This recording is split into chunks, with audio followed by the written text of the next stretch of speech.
guys, welcome back to my channel after long time. So आज चाहिँ हामी try गर्न जाँदैछौँ यो जजाङ रामेन। यो चाहिँ मैले युट्युबमा देखेको थिएँ कि यो बेसी पिरो हुँदैन अनि टेस्टी पनि हुन्छ भनेर, त्यही भएर आज हामी पुबु बधाई मुकबाङ गर्दैछौँ यो जजाङ रामेनको चाहिँ। अनि लेट्स सी कस्तो हुन्छ।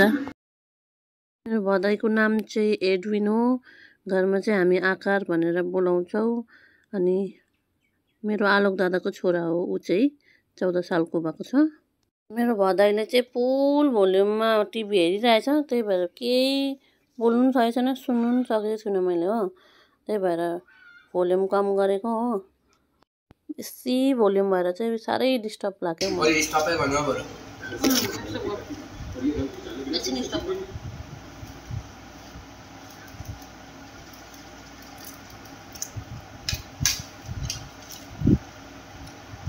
पिरो हुँदैन भनेको दुध बेच्ने पारिहाल्छ।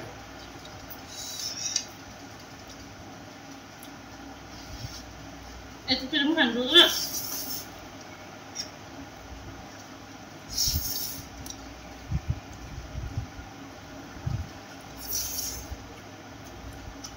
म त 2x को खान्छ होला भाइले भने त यति पनि खान सक्दैन।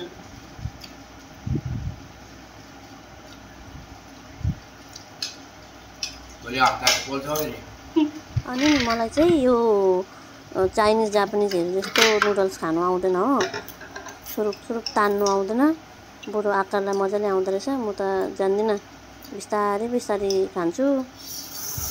चाइनिज जापानिजहरूले खाएको देखेर म पनि त्यसरी नै खान्छु भनेर, त्यसरी नै भिडियो बनाउँछु भनेर सोच्छु कि जहिले पनि, तर हुँदै हुँदैन।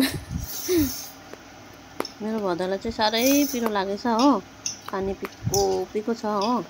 अनि अब यसलाई चाहिँ दुध मजाले चिनी लगाएर दिनु पर्यो लास्टमा।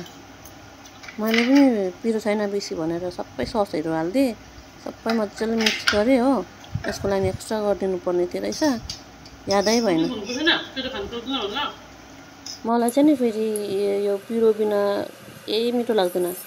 सब्जीहरू पनि पिरै चाहिन्छ, नुडल्स चाउमिन यो थुक्पाहरू सबै पिरै चाहिन्छ हो, पिरो बिना त केही मिठै लाग्दैन मलाई। अनि पहिले साथीहरूसँग बस्दा पनि मलाई चाहिँ कम्ती नै पिरो लगाएको जस्तो लाग्ने, उनीहरू चाहिँ रुनै खोज्ने बेसी पिरो भयो भनेर हो। अनि आफूलाई पुरा उयो लाग्ने क्या, गिल्टी फिल हुने। अनि फेरि तिनीहरूले नखाँदाखेरि क्या मेरो लाइन मात्रै बनाएको जस्तै भयो जस्तो लाग्ने क्या। चाइनिज जापानिज जस्तो खाँदो रहेछ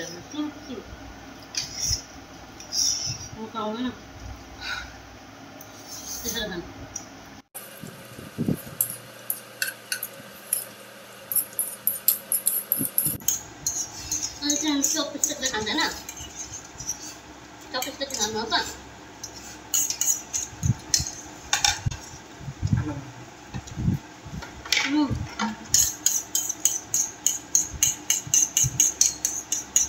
Mico huँदो रहेछ नि,